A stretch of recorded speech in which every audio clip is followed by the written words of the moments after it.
East വേണ്ട, baking soda വേണ്ട, അതുപോലെ തന്നെ തേങ്ങാവെള്ളവും വേണ്ട. ഇതൊന്നും ഇല്ലാണ്ട് ഇതേപോലെ പെർഫെക്റ്റ് ആയിട്ട് നമുക്ക് നല്ല അടിപൊളി അപ്പം ഉണ്ടാക്കി എടുക്കാം കേട്ടോ.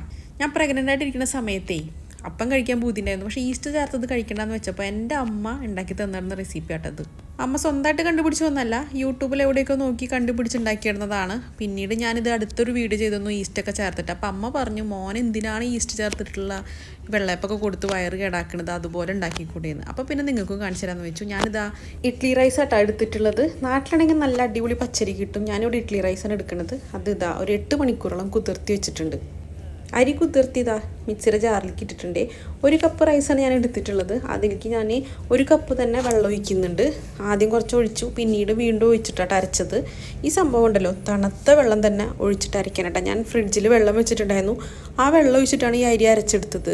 ഒരിക്കലും മാവ് ചൂടാവാതെ നോക്കണം. ഇനിയിപ്പോൾ നിങ്ങൾ 2 കപ്പോ 3 കപ്പോ അരി എടുത്തോട്ടെ, പക്ഷെ ബാച്ചായിട്ട് അരി അരച്ചെടുക്കോട്ടെ നല്ലത്. നല്ല മയത്തിൽ തന്നെ അരച്ചെടുക്കണം. ഇനി നമുക്കേ 1 കപ്പ് അരിയിലേക്ക് 3/4 കപ്പ് നാളികേരം ചെരുകിയതും അതുപോലെ തന്നെ 1 കപ്പ് നിറച്ച് വേവിച്ച ചോറും ചേർക്കുന്നുണ്ട്. 2 ടേബിൾ സ്പൂൺ പഞ്ചസാര ആദ്യം ചേർത്തു, പിന്നീട് 1 ടേബിൾ സ്പൂൺ കൂടി ചേർത്തു. മധുരമൊക്കെ നിങ്ങളുടെ ഇഷ്ടത്തിനനുസരിച്ച് കൂട്ടിയും കുറച്ചൊക്കെ ചേർക്കാം. 1/4 കപ്പിന് മുകളിലായിട്ട് വെള്ളം ചേർത്തിട്ടാട്ടോ ഇതും അരച്ചെടുക്കുന്നത്. അതും തണുത്ത വെള്ളം വെച്ചിട്ട് തന്നെയാണ് ഞാൻ അരച്ചെടുത്തിട്ടുള്ളത്. ഒരിക്കലും മാവും ഈ അരയ്ക്കണതൊന്നും ചൂടായിട്ട് വെന്ത് പോവരുത്. അതും കൂടി മിക്സ് ചെയ്തിട്ട് നല്ലപോലെ മിക്സ് ചെയ്തെടുക്കണം. ഈ സമയത്ത് നമ്മൾ ഉപ്പ് ചേർക്കരുത് കേട്ടോ. അതുപോലെ തന്നെ കൈ വെച്ചിട്ട് മിക്സ് ചെയ്യും നല്ലത്. ചിലർക്ക് കൈ വെച്ച് മിക്സ് ചെയ്യുന്നത് കാണുമ്പോൾ ചെറിയ അറപ്പൊക്കെ തോന്നുന്നത് നമുക്ക് കഴിക്കാനുള്ളത് തന്നെ. കൈ നല്ലപോലെ വൃത്തിയാക്കിയിട്ട് ഇതുപോലെ ഇളക്കിയിടണം. 3-4 മിനിറ്റ് വരെ ഇതുപോലെ ഇളക്കണമെങ്കിൽ അത്രയും നല്ലത് കേട്ടോ. ജസ്റ്റ് ഒന്ന് മിക്സ് ചെയ്ത് മാറ്റി വയ്ക്കരുത്, നല്ലപോലെ തന്നെ മിക്സ് ചെയ്യണം. ഞാനിതാ രാവിലെ തുറന്നു നോക്കി, മിനിമം 12 മണിക്കൂറെങ്കിലും നമ്മളിത് പൊന്താൻ വെക്കണം. സംഭവം സാധാരണ മാവ് പൊന്തി വരുന്ന പോലെ പതഞ്ഞ് പൊന്തി വരുന്നില്ല കേട്ടോ. കാരണം നമ്മളിതിൽ ഈസ്റ്റോ ബേക്കിംഗ് സോഡോ ഒന്നും ചേർത്തിട്ടില്ല. പക്ഷേ മാവ് പുളിച്ചു വന്നിട്ടുണ്ട്. UAE നല്ല തണുപ്പ് കാലാവസ്ഥ ആയതുകൊണ്ട് തന്നെ ഞാൻ ഓവൻ്റെ ഉള്ളിൽ ലൈറ്റ് ഇട്ട് വെച്ചിട്ടാണ് അത് പൊന്താൻ വേണ്ടി വെച്ചത്. 15 മണിക്കൂറെങ്കിലും ഇത് പൊന്താൻ വെക്കാൻ പറ്റണമെങ്കിൽ അത്രയും നല്ലത്. തലേദിവസം 6 മണിക്ക് അരച്ചു, പിറ്റേ ദിവസം 7 മണിക്ക് എടുത്ത് നോക്കിയപ്പോൾ ഇങ്ങനെയായിരുന്നു കേട്ടോ. ഞാൻ അതിൽ ഉപ്പ് ചേർത്ത് നല്ലപോലെ മിക്സ് ചെയ്തിട്ട് ചൂടുവെള്ളത്തിൻ്റെ മേലെ വെച്ചു. 1 മണിക്കൂറും കൂടി ഞാനൊന്ന് റെസ്റ്റ് ചെയ്യാൻ വേണ്ടി വെച്ചു.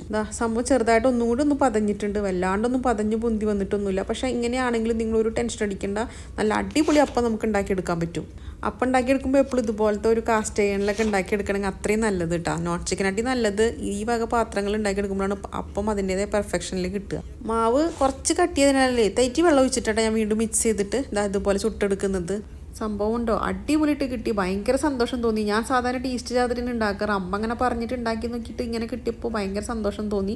എന്തായാലും ഈസ്റ്റോ ബേക്കിംഗ് സോഡോ ഒന്നും ചേർക്കേണ്ട ആവശ്യമില്ലല്ലോ. ആ ചെറിയ ഓട്ടകൾ കണ്ടാൽ തന്നെ നിങ്ങൾക്കറിയാം എത്രത്തോളം പെർഫെക്റ്റ് ആയിട്ടാണ് അപ്പം വന്നിട്ടുള്ളതെന്ന്. ഞാൻ പറഞ്ഞില്ലേ, മിനിമം 12 മണിക്കൂർ, ഒരു മാക്സിമം ഒരു 15-16 മണിക്കൂറെങ്കിലും പൊന്താൻ വെക്കണേ. അതുപോലെ നല്ല തണുപ്പുള്ള സീസൺ ആണെന്നുണ്ടെങ്കിൽ ഇതുപോലെ ഓവൻ്റെ ഉള്ളിൽ വേറെ എവിടെയൊക്കെ വെച്ചിട്ട് വേണം ഇത് പൊന്താൻ വെക്കാൻ. അപ്പോൾ ഈ കണക്കിന് ധൈര്യമായിട്ട് ട്രൈ ചെയ്തോട്ടാ.